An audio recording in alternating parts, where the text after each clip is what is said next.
Meus queridos irmãos, a paz do Senhor, é uma alegria poder compartilhar com vocês esse primeiro episódio do Tá na Bênção. Desde já nós queremos desejar, seja muito bem-vindo à família Tá na Bênção. Nós estamos iniciando hoje esse projeto, nós temos um convidado muito especial, que para aqueles que acompanharam a nossa página no Instagram durante esses dias, já não é mais nenhuma surpresa, e não está mais dentro desse mistério misterioso. E hoje nós estamos aqui com muita alegria no coração, debaixo da graça de Deus, iniciando esse grande projeto.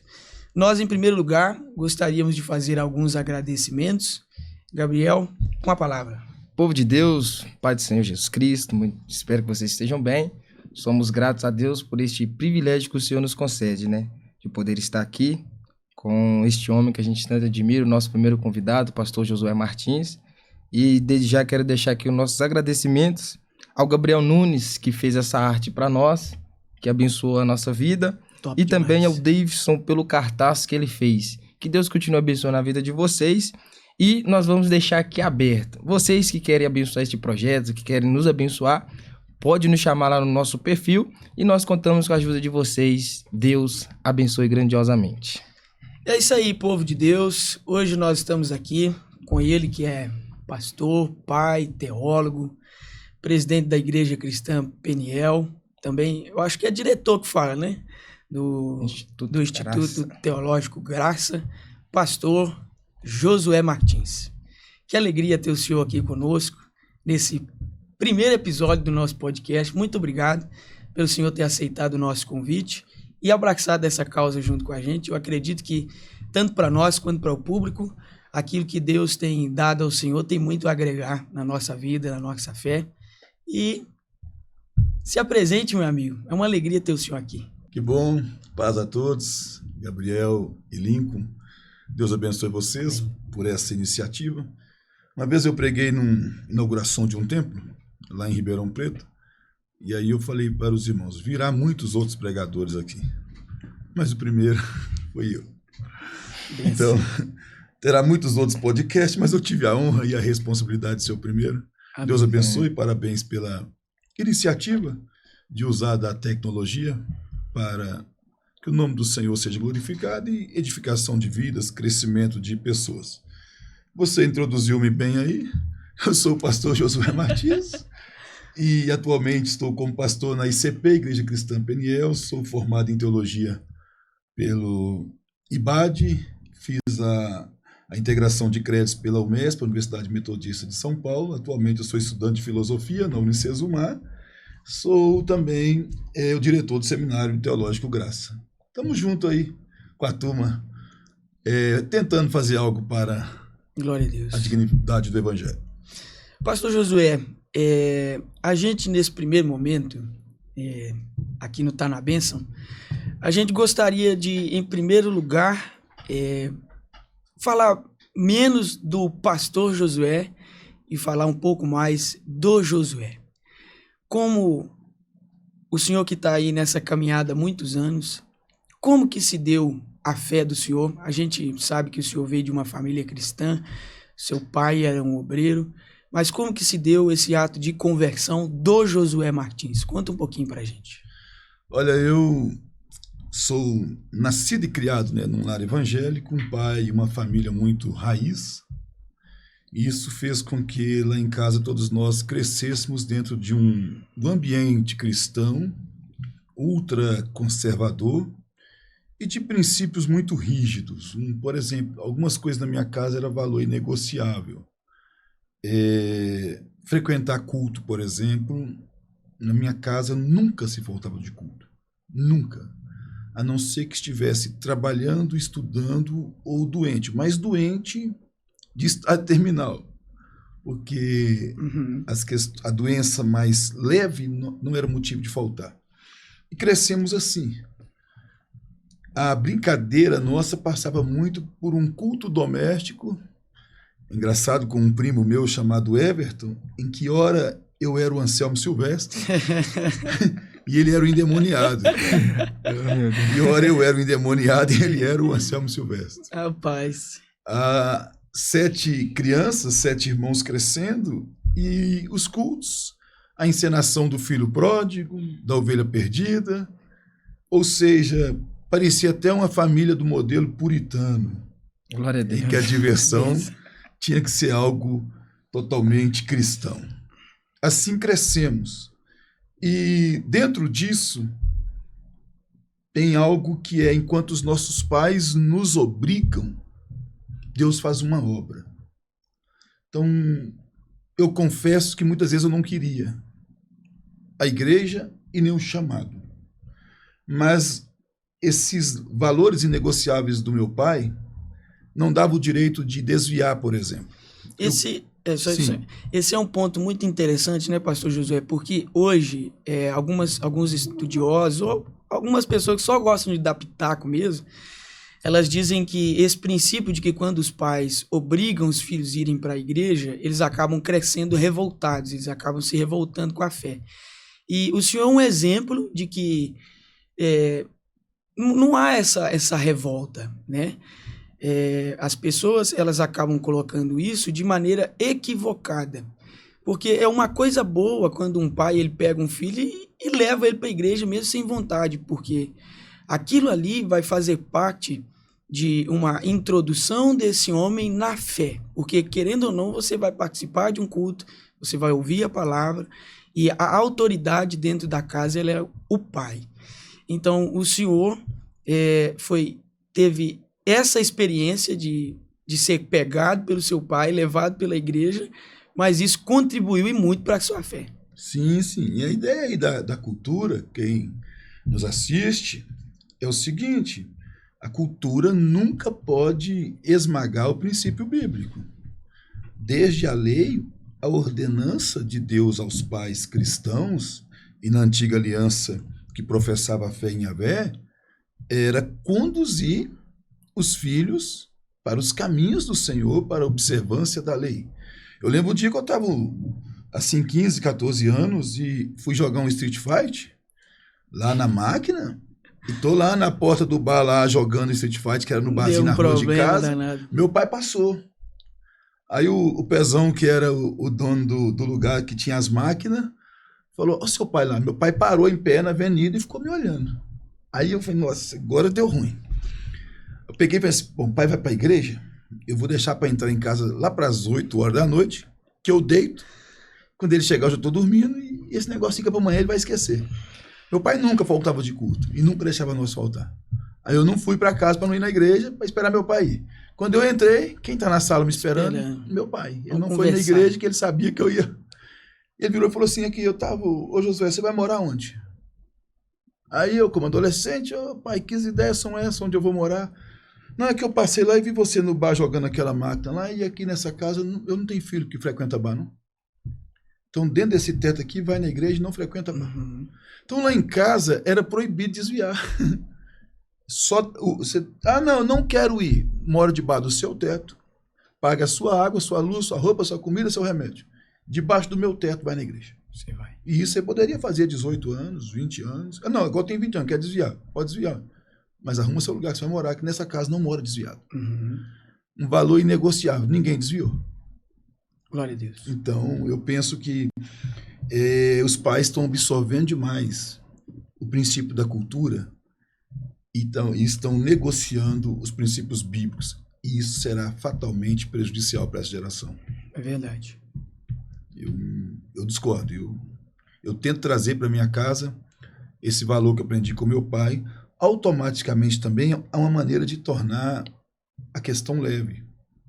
Sim, com certeza. Sabe, a criança, o adolescente, o filho, ele precisa ter um prazer da celebração junto com os pais. Então, eu tento criar, de certa forma. Por exemplo, eu tive num culto na sexta que foi até meia-noite. Aí eu saí dali e falei com a minha filha, 11 anos, vamos comer um sandu bom com o pai. Então, ao mesmo tempo que ela ficou lá, depois ela achou o máximo, eu 00:40, rodando de carro lá na região industrial, caçando, pra fazer um lanche. Aí, por fim, achei o Tonhão, propaganda foi grátis agora, e vamos comer um X-Bacon lá. Glória a Deus. E aí, ela curtiu o momento. Então, eu tento mesclar, transformar uma atividade ministerial e um momento de lazer. Para que o peso que eu suporto, eu sei que eles não suportem. Sim. Eles não suportam. E eu preciso aliviar a bagagem para eles. Aliviar a carga. E o senhor falando sobre brincar de culto, essa infância de estar na igreja, eu lembro que lá em casa também foi muito assim. A minha mãe ali, meu pai, a gente não faltava de culto de jeito nenhum. E a experiência que eu tive com Jesus me batizando com o Espírito Santo foi brincando de oração de culto. Nós fomos brincar de culto ali na sala de casa, começamos o culto com a oração. Jesus tomou minha mãe na cozinha, minha mãe veio marchando dentro de casa, começou a ministrar sobre a cabeça dos filhos. Quando ela coloca a mão sobre a minha cabeça com 6 anos de idade, brincando de culto na sala da minha casa, Jesus me batizou com o Espírito Santo. Eita vitória, hein? Glória a Deus. E eu me lembro que lá na igreja, que é onde a gente congregava, na Assembleia de Deus, lá no Valde Barros, tinha a Sala das Lágrimas. E toda segunda-feira minha mãe chegava mais cedo para orar. E a gente não gostava de jeito nenhum, a gente criança, querendo brincar, querendo correr na igreja. E ela sempre nos colocou de joelho no banco. E eu me lembro de um fato que aconteceu que a gente até dormia. E as irmãs se levantavam da oração e falavam, não, esses menininhos de oração. E a gente lá dormindo. Mas foram princípios que a gente aprendeu e para a honra e glória de Deus hoje a gente está aí. Propagando o evangelho, caminhando e firme e constante nessa fé, falando de Jesus. Então tem um ponto aí que criou. Eu fico avaliando como pastor hoje até onde é viável. Nós temos retirado as crianças dos nossos cultos. Eu entendo que talvez até 5, 6, 7 anos. Tudo bem. Tudo bem, porque exige uma linguagem delas. Mas 8 anos em diante, elas estão fazendo prova de matemática. 11 anos fazendo prova de química. A minha menina tem 11 e está aprendendo inglês. Eu vou tirar do culto? Então, até onde? Por quê? Porque algumas igrejas criaram até a estrutura do culto team e por aí vai. Quando chega a 18 anos, 17, que a gente insere eles nas megas estruturas, tem esse modelo. Uhum. Aí, com 18 anos, nós pegamos ele e trazemos para o culto conosco. Ele não assimilou aquele culto a vida inteira.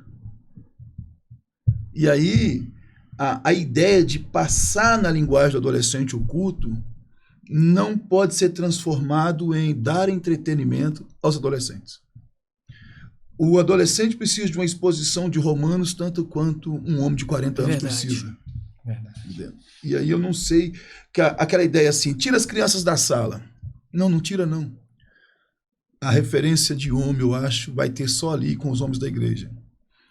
Eu tô assim também, Gabriel. Traga as crianças para vigília, deixa elas dormir aí, coloca para dormir debaixo da cadeira. Por quê? Porque elas têm que crescer Está inserido no ambiente do culto. O que nós fazemos. Elas têm que crescer, amando esse ambiente, né, Pastor José? Se o senhor quiser uma água. Sim. Não tem como você gostar de alguma coisa, amar alguma coisa, se você não está inserido cotidianamente naquilo ali. Essa questão do entretenimento é, assim, algo pavoroso na nossa geração, porque às vezes a estrutura montada é geralmente só para poder entreter mesmo. Não tem como aquele inserir as pessoas no culto, na oração, na palavra, de se dedicar ali, igual compartilhando algumas experiências. Eu fui batizado com o Espírito Santo aos 6 anos de idade também, e um culto numa igreja extremamente pequenininha. A minha mãe, na época, ela frequentava a igreja, e minha mãe me levou para o culto naquele dia, uma igreja extremamente pequena.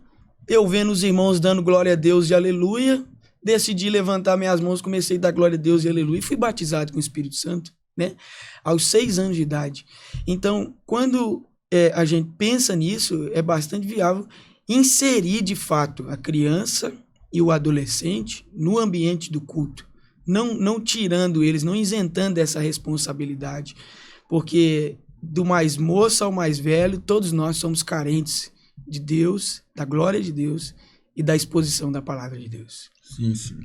Bom, e o senhor teve essa infância com seu pai, a adolescência, e como que foi indo o Josué mais jovem, quando o senhor foi ficando jovenzinho assim, como que foi esse desenvolvimento aí?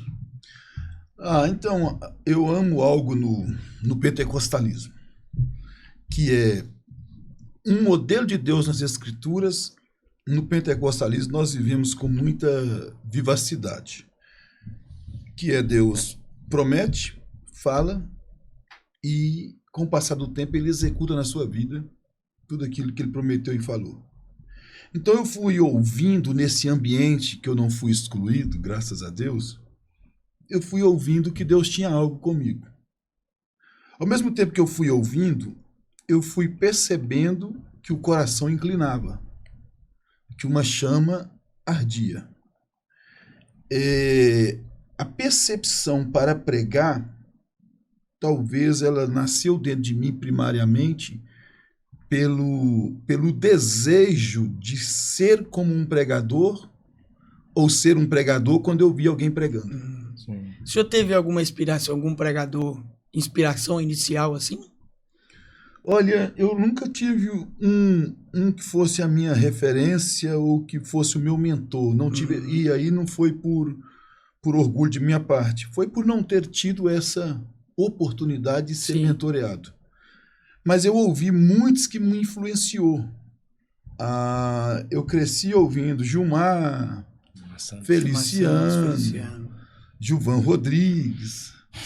Essa turma aí influenciou essa turma do pentecostalismo inteira, brasileiro. Né? Então, a pegada da pregação com muita unção, e acaba sendo até uma decepção muito grande quando essa unção e essa graça não manifesta, e eu não falo nem apenas do resultado sobre o povo, mas de eu perceber que eu preguei encharcado da graça, é fruto de ver Gilmar. Na adolescência, ouvi Gilmar, ouvi Feliciano, ouvi Gilvan, e de certa forma, o primeiro contato foram esses. Depois a mente vai alargando, aí Deus me tirou para o seminário, e eu tive um contato com, vamos dizer assim, com a teoria agora. Eu fui ler muito. O primeiro livro que eu li foi o clássico do Lloyd Jones, o Pregação e Pregadores. E aí, então eu tive um referencial que me incendiou. Foram esses homens. Eu tinha uma irmã, né, a Silvana, ela estava dentro de casa solteira, e a Silvana tinha uma biblioteca muito farta.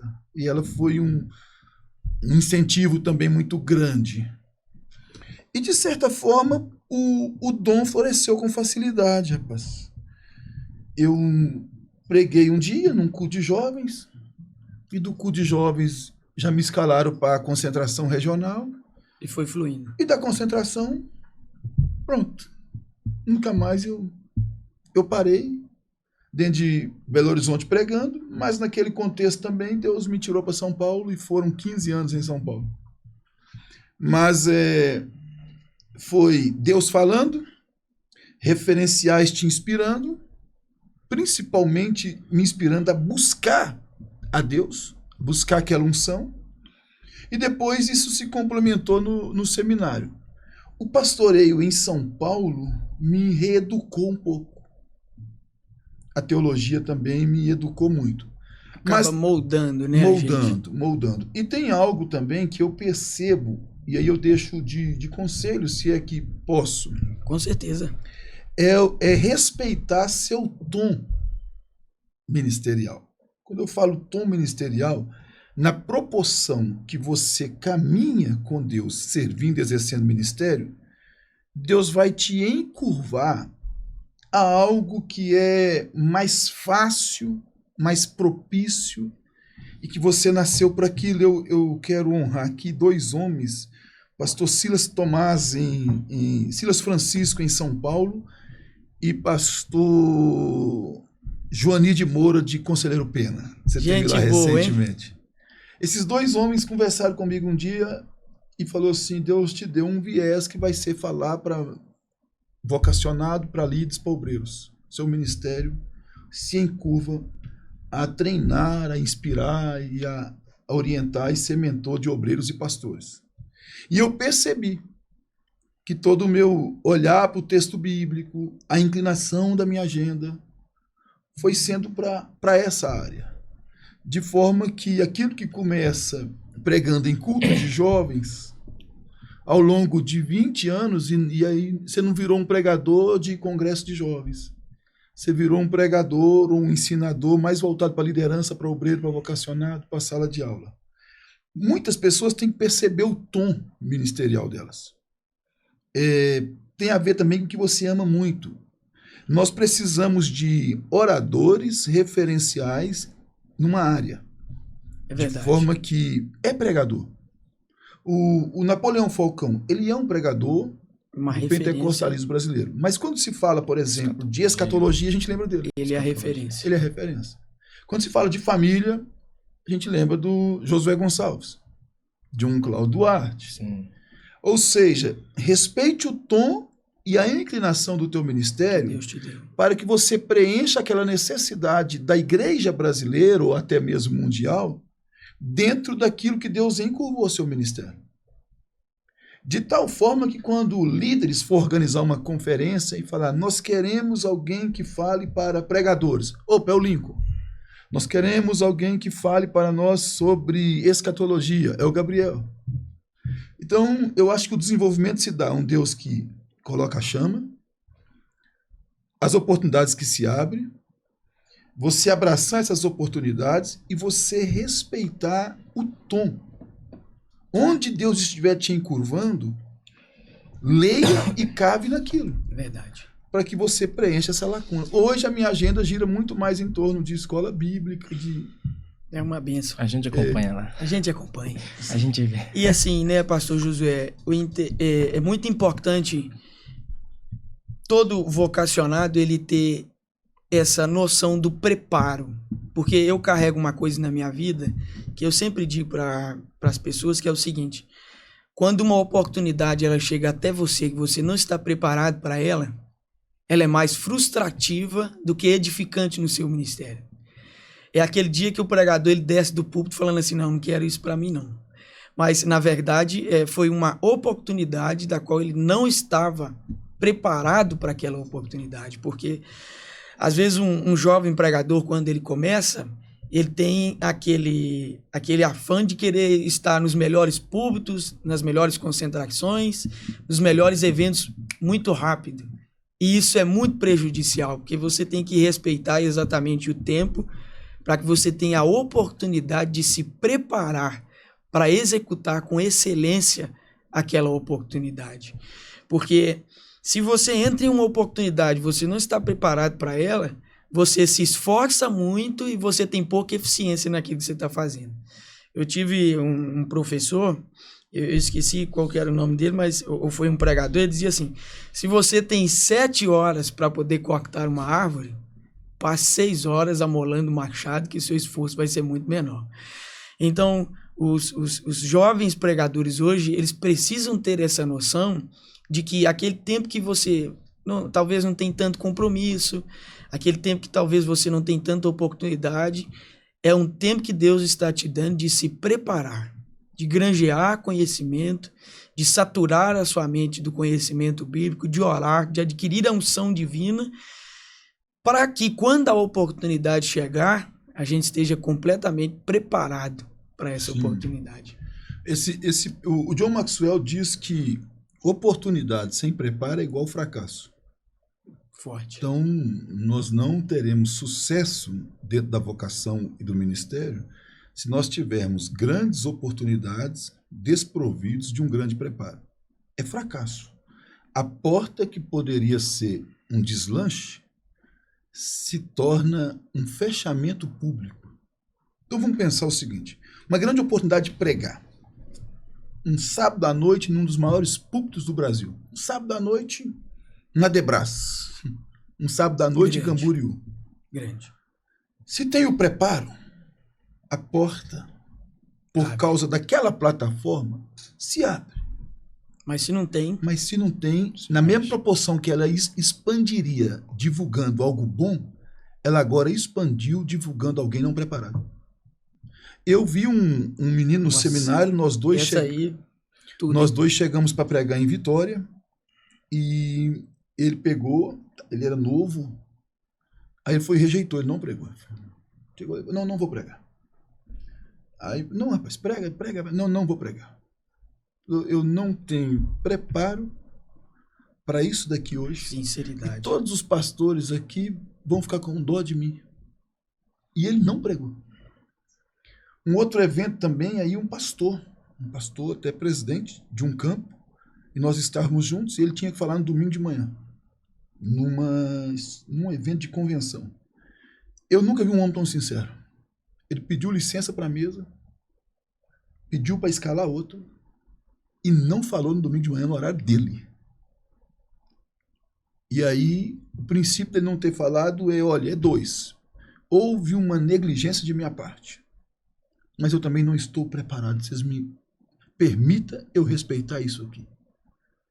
Então, e aí é o Abraham Lincoln. Abraham Lincoln, o famoso presidente americano, ele diz, me dê um campo com 8 horas para me poder derrubar o campo, que eu vou gastar 6 horas afiando o machado e apenas 2 horas dando a machadada.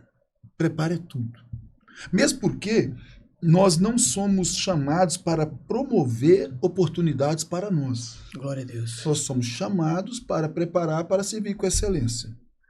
Deus abre a oportunidade para quem sabe, para quem se preparou bem.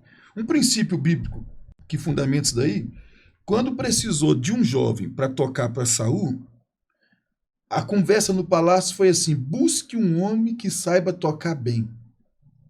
Quando exigiu alguém que fosse habilidoso, uma pessoa lembrou assim, eu conheço um filho de Jessé, o nome dele é Davi. Davi foi lembrado porque tocava bem. José foi chamado porque interpretava bem. E aí vem um princípio de Provérbios. Viste alguém que é habilidoso no que faz? Não trabalhará para gente obscura, será promovido aos palácios. Salomão diz que se você for bom no que você faz, os coach diz que a vida te descobre. Salomão diz que você vai ser promovido, você vai servir os reis. As Olimpíadas estão aí para provar. Só os melhores. E começa o seguinte, o nadador na escola, ganha a escola, aí pensando em Belo Horizonte, o Minas contrata ele, aí ele ganha o campeonato do Minas, então ele vai para o campeonato estadual, ele ganha o campeonato no estado de Minas, representando o Minas Terra, então ele vai para o campeonato nacional, ele ganha o campeonato nacional, ele vai para o Pan-Americano, ele ganha o Pan-Americano, ele vai para o Mundial, ele vai bem no Mundial, o país manda para a Olimpíada. A Olimpíada prova que a vida promove só os melhores.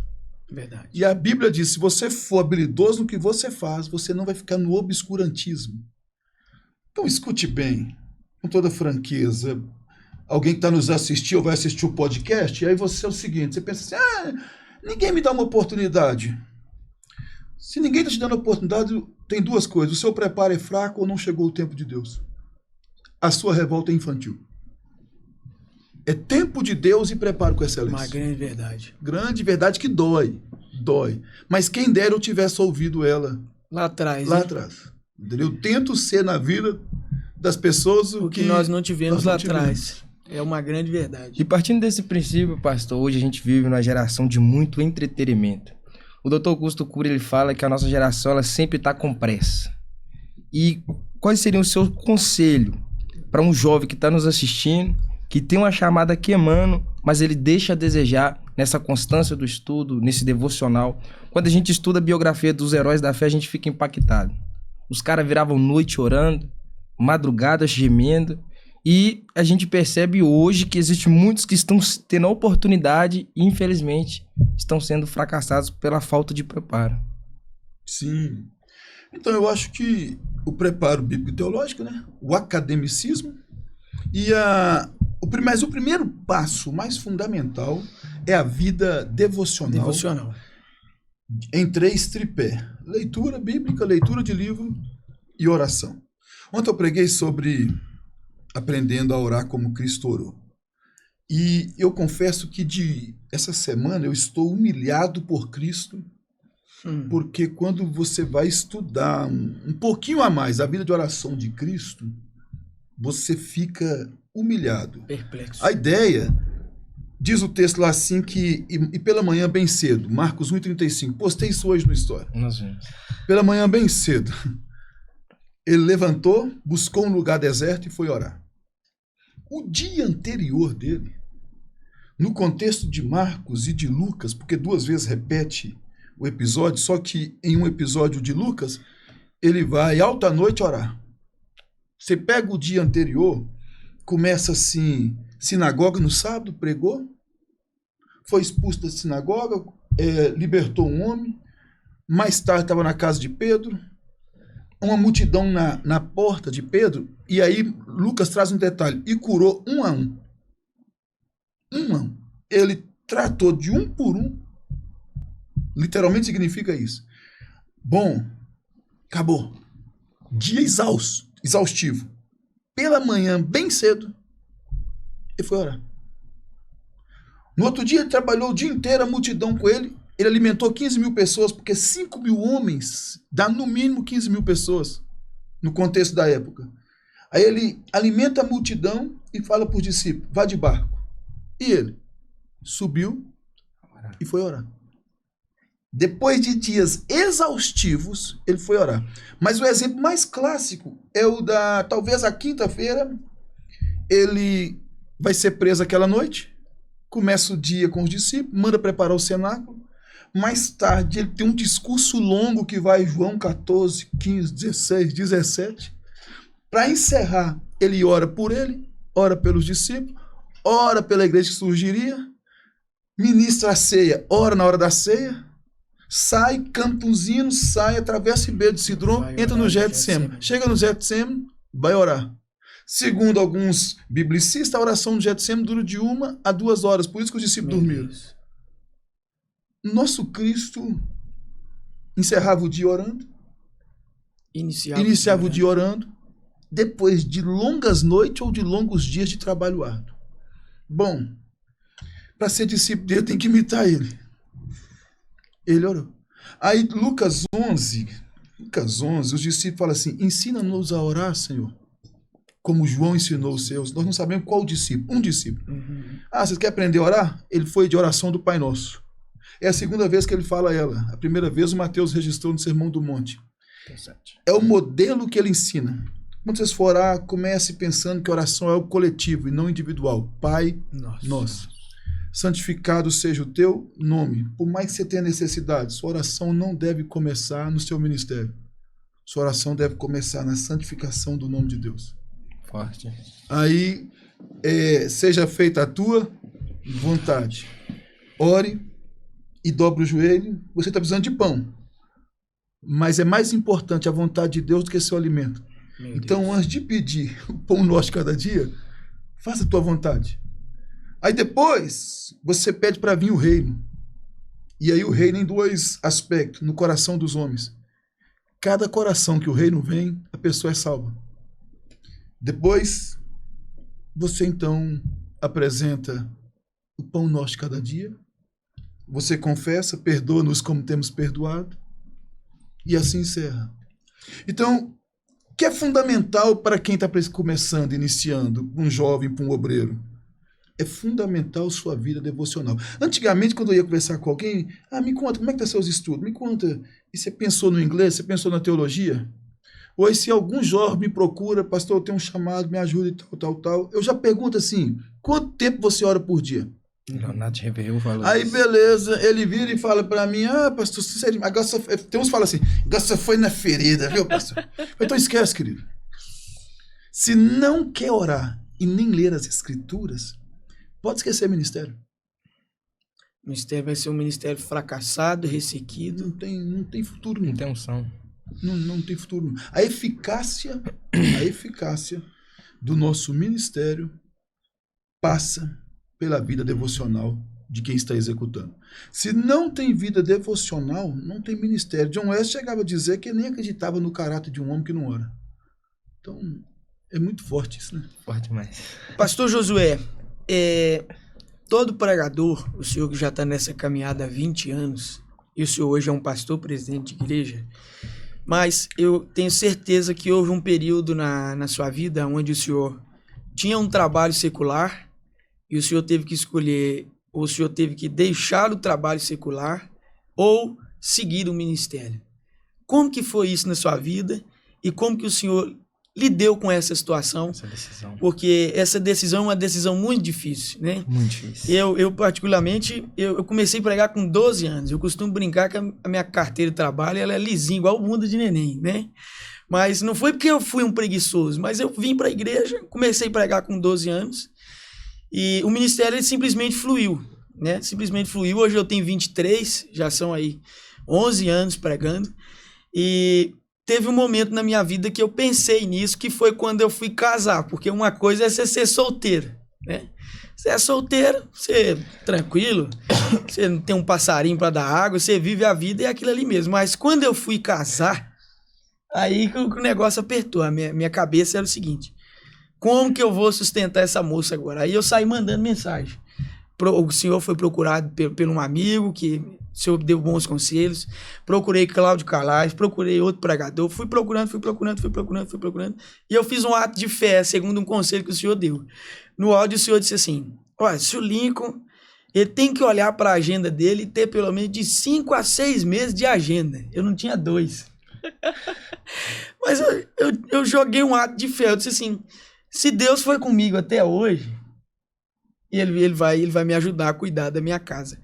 E assim, foi um salto de fé muito grande. Foi um salto de fé assim que eu dei, que Deus hoje tem honrado. Vou fazer quase 1 ano de casado já.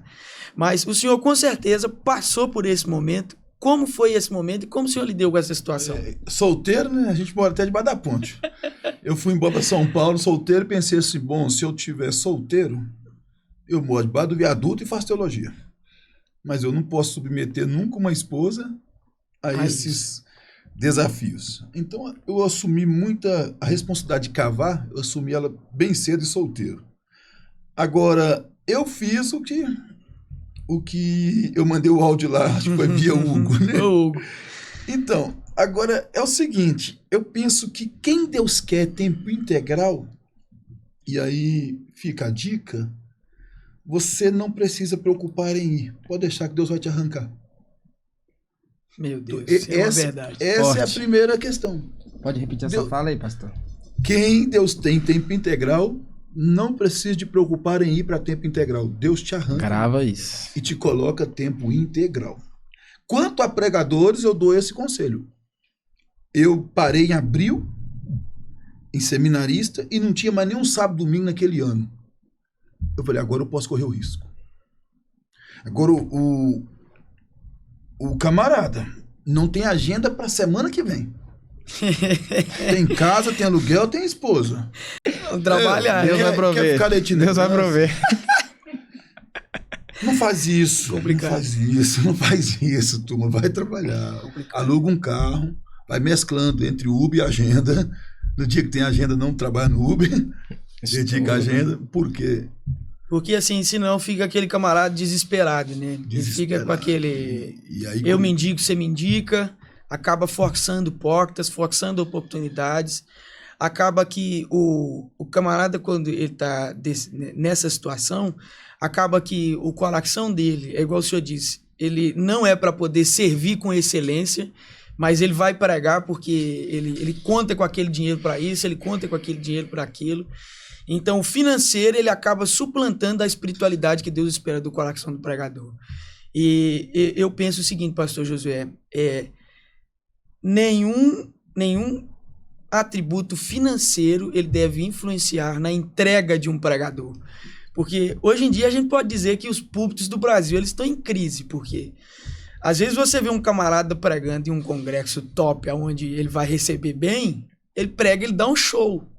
Mas quando você coloca ele para pregar para pessoas, um público menor, você percebe o desprazer do cara. No rosto dele, ele não quer estar ali. A mensagem dele é mal feita, é pros cocos, né? Como diz no interior. A mensagem dele é pros cocos. Porque o financeiro acaba suplantando a verdadeira espiritualidade que Deus espera do coração do pregador. E não é isso que Deus ele quer da gente, né? Não é isso que Deus ele espera de nós.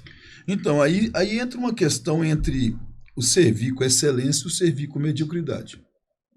Quem serve com excelência, porque é um servo de excelência, ele não precisará de um grande público, nem um grande púlpito como pregador para dar o seu melhor. Ele leva para o púlpito todas as vezes quem ele é. Glória a Deus. Agora, quem serve com mediocridade, ele precisa de uma grande oportunidade para produzir um grande sermão. Aí, esse é o que ora para pregar. E não é orar para pregar. É ser de oração e prega porque ora. Sabe? Então, aí o que um conselho é o seguinte: seja um excelente qualquer. E o que significa ser um excelente qualquer? O excelente qualquer é aquele que qualquer coisa que vier a mão dele para fazer, ele faz com excelência. Meu Deus. O Sócrates dizia que a excelência é um hábito, por isso que nós somos resultado daquilo que nós fazemos repetidas vezes. Se a excelência é um hábito, agora o excelente qualquer, um ovo custa quanto, hein? Custa quanto um ovo ali? Hoje em dia dá um real. R$16 o pente e R$1,50 um ovo. E uma picanha boa, R$200. Beleza? Não é aquela laranjada, não, né? Não, você compra então 120 ovos não é abóbora, com não. o dia de uma picanha. Mas a pessoa excelente, o mesmo amor e zelo que ela frita um ovo, ela corta a picanha. Porque o valor está nela, e não na picanha nem no ovo. E o porquê disso? Por causa do caráter do Deus que está por trás de nós. Ele é justo. Então, a mediocridade em dar o melhor só em grandes oportunidades e dar o pior em pequenas oportunidades afasta Deus de nós. Porque o caráter dele não permite ele pactuar de um ministro que tem essa índole. Verdade. Deus, quando desce nos lugares mais pobres e miseráveis, ele desce com mais poder do que o evangelho tem triunfado mais nos lugares desprezíveis do que nos grandes palácios. Do que em Mônaco. Tem mais igreja na favela da Rocinha do que em Mônaco, lá na França. E aí, eu não sei que mentalidade é essa. E parece que os vocacionados precisam de teontologia, doutrina de Deus. Se eu tenho um autoconceito de quem Deus isso inibe um pouco essa tentação do mundo gospel em de que eu vou dar o meu melhor em tal oportunidade. Funciona da seguinte forma: um dia um indivíduo foi me buscar num Fusca. Eu gosto de contar isso. Já ouviu falando isso? Não. Aí, pensa... Dá uns gatilhos na gente e a gente lembra de algumas coisas. Um Fusca amarelo, não tinha o banco da frente. E sujo o Fusca.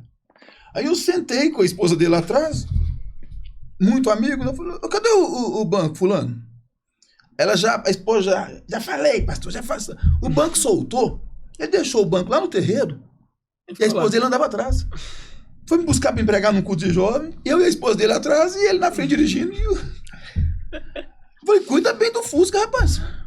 Ele pegou e virou e falou assim: Josué, no dia que Deus me der um Corolla, eu cuido bem, mas isso aqui é Fusca.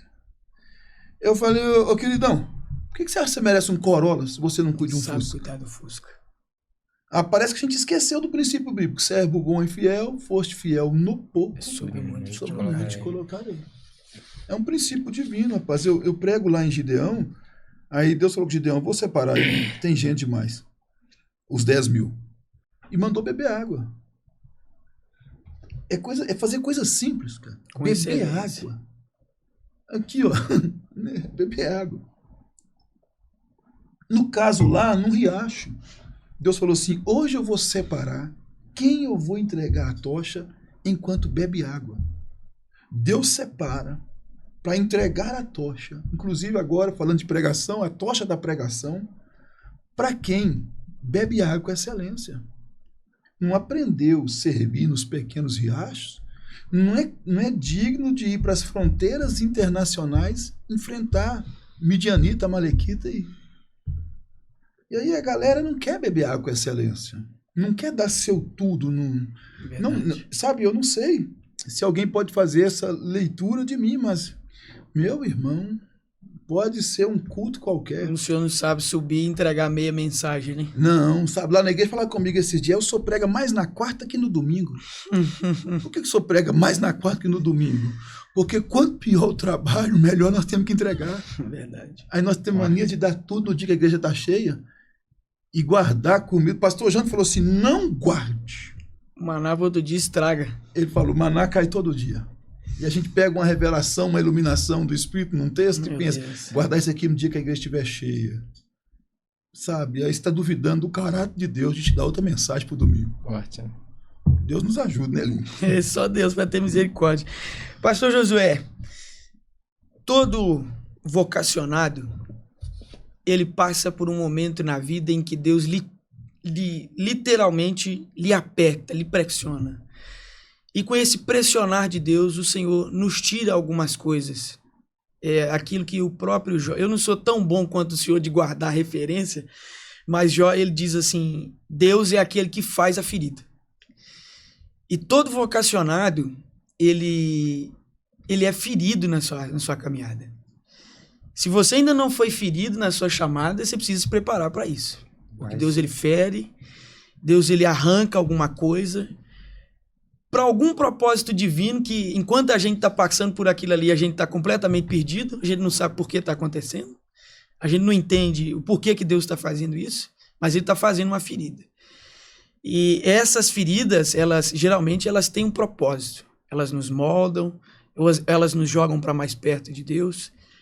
Teve alguma coisa nesses 20 anos que o senhor caminha, que serviu como uma ferida de Deus, que Deus arrancou alguma coisa do Josué, com algum propósito que o senhor, no momento o senhor ficou perdido, mas depois o senhor compreendeu que Deus estava fazendo alguma coisa para aperfeiçoar o senhor? Primeiro aí a questão da ferida, né? É do A.W. Tozer a seguinte frase, quem Deus mais usa, Deus mais fere. Deus não pode usar um homem sem antes causar nele feridas profundas. Então, essa daí é muito... é um padrão de Deus. Ele feriu Davi, ele feriu Moisés, ele feriu os apóstolos. Não sei por que é assim, talvez a gente consiga chegar a algumas respostas. Primeiro, nós lidamos ao ter um ministério com o sobrenatural. E como que um homem pode ter estrutura para administrar com humildade o sobrenatural, a não ser Deus lhe ferindo o tempo todo? Segundo, consciência da carne. É um pensamento até agora do John Owen. John Owen, falando sobre tentação e pecado, ele diz que Deus pode nos ferir, permitindo uma tentação que não nos levará à queda, mas que será cultivada em intimidade. Então, alguns homens e mulheres que têm um chamado grandioso, luta contra tentações terríveis. E não é que vai ser destruído. É que Deus usa daquela consciência para manter ele num padrão de relacionamento com Deus. E Deus sabe, se eu tirar, eu não tenho você mais gemendo. Toma o seu espinho. O espinho na cara. É o espinho na cara. Então é muito legal. Então nós somos feridos por causa disso. Nós somos feridos porque nós pensamos que aquilo que está acontecendo de maneira sobrenatural pela palavra tem a ver conosco. Para nós não ficarmos nesse engodo que vai nos levar à soberba, Deus nos fere. Nós somos feridos porque Deus não trabalha com artista. Glória a Deus. Volta. Eu fiquei pensando esses dias ensinando para obreiros. Pergunta pro Tom Hanks, que fez Náufrago. Tom Hanks, como que foi passar tanto tempo no mar? E ele vai te dizer, não sei. Eu não estava no mar. Eu só fiz o filme. Artista. Aí a mesma coisa é se você perguntar para o autor lá que trabalhou no Noé.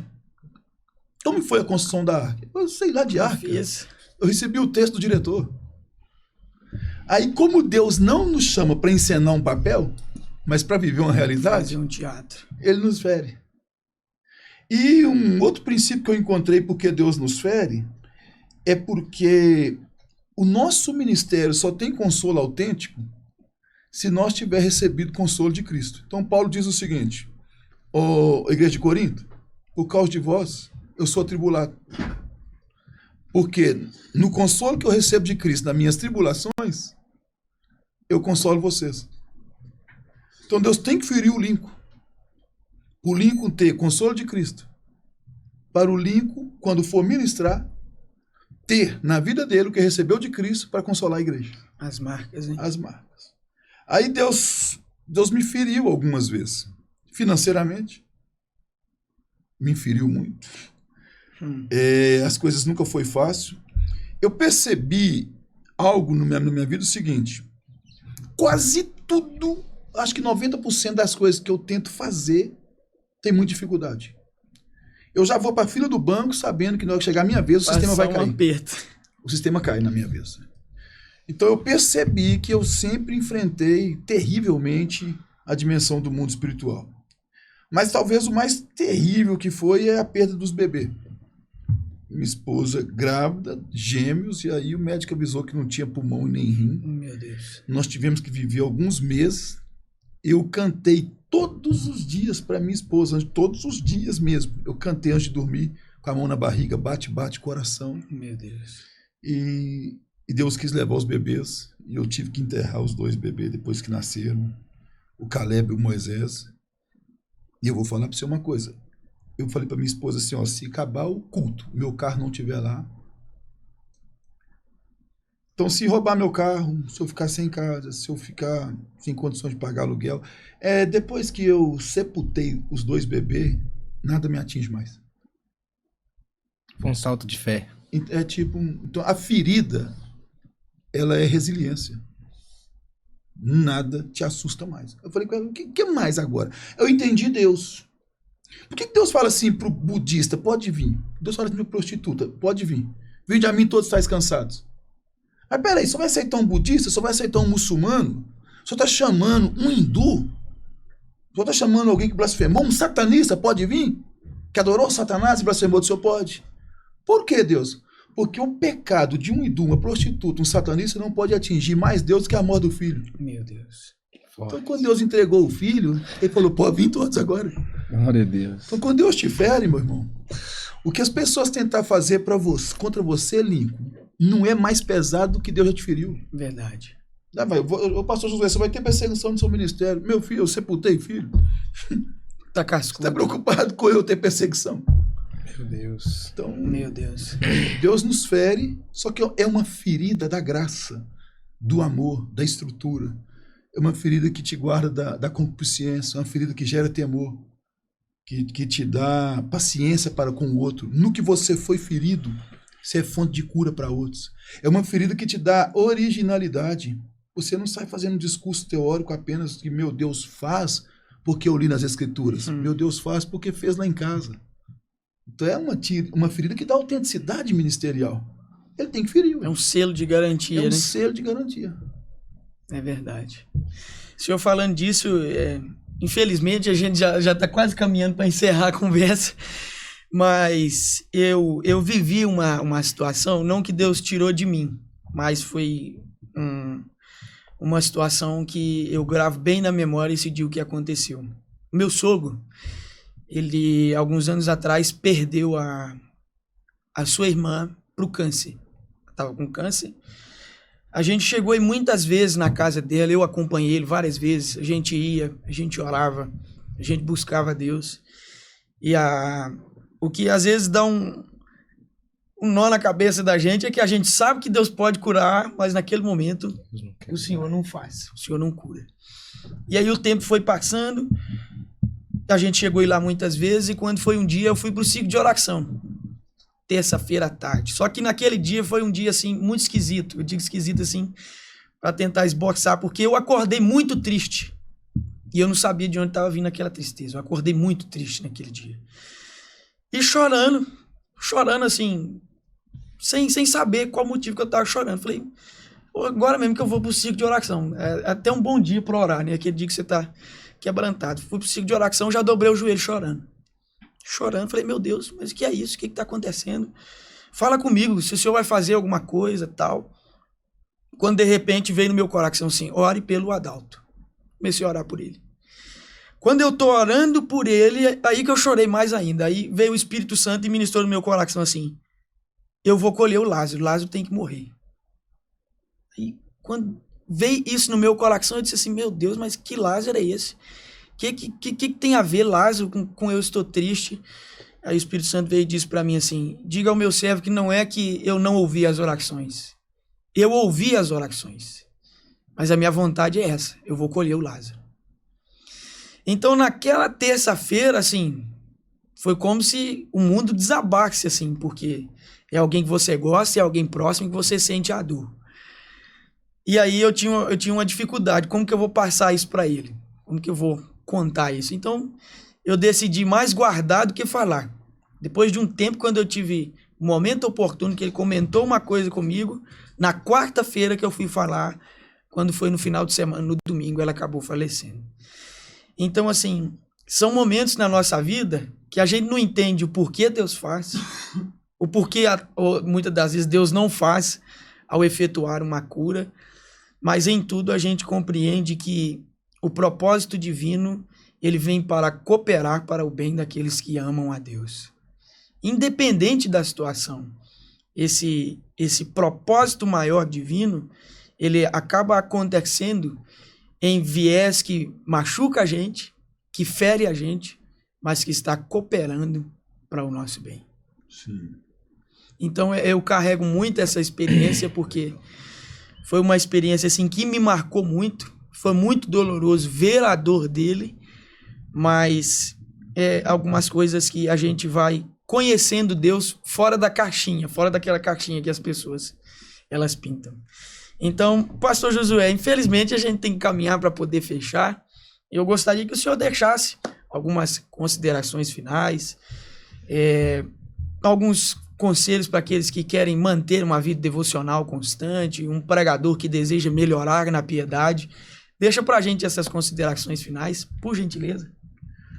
Olha, um prazer e, queridos que está assistindo, deixa para vocês algo. Primeiro, nunca abra mão da sua vida devocional. Isso é o fundamento e a coluna. Como a verdade é o fundamento e a coluna. Então, o alicerce do seu ministério é a sua vida devocional e o elevar do seu ministério é a sua vida devocional. Segundo, cuidado com o orgulho. O orgulho, ele é muito fácil de ser cultivado. A humildade é difícil, mas o orgulho é muito fácil porque a gente pode orgulhar de coisas boas. Eu jejuei, eu li tantos livros, eu tenho tanta formação, recebi tantos diplomas, eu preguei em tantos lugares. Só que coisas boas não eliminam o pecado de orgulho. Quando eu me orgulho de maneira egoísta de coisas boas, eu estou caindo no pecado do orgulho.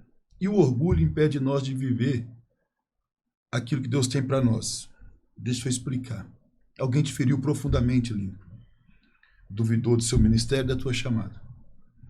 Essa mesma pessoa, ô Lincoln, prega aqui. Uhum. E, poxa, não deveria ir lá. Não vai. Eu aprendi com aquela mulher que entrou na casa de Simão que eu devo entrar adorando mesmo em lugares que as pessoas não acreditam nem no meu arrependimento e nada que eu sou. E ela entrou aos pés de Jesus e derramou. Jesus, dentro da casa de Simão, falou assim: você está salvo. Jesus não foi lá por causa de Simão, Jesus foi por causa dela. Pessoas que te tratou mal, pode ser que eles não tenham nem mais comunhão com Deus. Mas Jesus pode estar lá por causa de você. Glória a Deus. Por que Jesus restaura ela na casa de Simão? Porque naquele contexto, quando mudava de vida, a sociedade não aceitava. Então ninguém vai reinserir ela. Ele escolheu um cara influente, um fariseu, eu restauro ela lá dentro, de que ela está salva. Quando alguém tiver dúvida, ele vai ter que dizer: não, Deus mudou o quadro e foi lá em casa. Glória a Deus. Mas se ela fosse orgulhosa, ela não teria ido. Então, querido, as pessoas vão te ferir, vão te machucar, vão te tratar mal, vão te usar só porque faltou alguém. Esquece. O jogo de Saul não impede o que Deus tem para Davi. Entre adorando em todas as oportunidades. Se prepare. Se prepare. Abrir as portas e usar é com Deus. Se preparar é com você. Deus abençoe Lincoln, Deus abençoe Gabriel, que honra. Família Tá na Benção, nós vamos ficando por aqui. Infelizmente, nós vamos ter que encerrar esse primeiro Tá na Benção. E eu quero agradecer vocês que vão assistir esse podcast, ficou com a gente até aqui. Eu quero dizer para vocês que esse é o primeiro de muitos episódios que nós vamos gravar por aqui. E nós estamos aqui para servir com excelência. Nós estamos procurando servir vocês melhor com excelência. E muito obrigado pelo carinho de vocês, pelo apoio que vocês têm nos dado. E vamos juntos rompendo para poder saturar a internet com um conteúdo cristão, saudável, para a glória do nome do Senhor e também expansão do reino de Deus. Deixa as suas considerações finais. Povo de Deus, muito obrigado pelo carinho, por cada mensagem, por cada apoio. Este é o nosso primeiro episódio. Quero aqui agradecer de coração ao pastor Josué pelo privilégio de ter vindo aqui, com a sua presença. Nós ficamos muito gratos, porque, como a gente sempre conversa, é uma pessoa que a gente sempre admira, a gente sempre acompanha nas redes sociais, e aqui ele compartilhou um pouco daquilo que Deus tem feito na vida dele, que edificou a nossa vida e cremos que edificará a sua vida. Então, o propósito desse podcast é esse. É trazer edificação, transformação através do testemunho, através da palavra, e que Deus nos ajude, contamos os corações de vocês, e que Deus abençoe em nome de Jesus. Já dá pra marcar a volta do pastor Josué já? Tem que ter retorno. É isso aí, gente. Deus abençoe vocês. Ó, pensou podcast, pensou Tá na Bênção, um podcast que tá na boca do povo de Deus. Um abraço e até o próximo. Deus abençoe. Amém.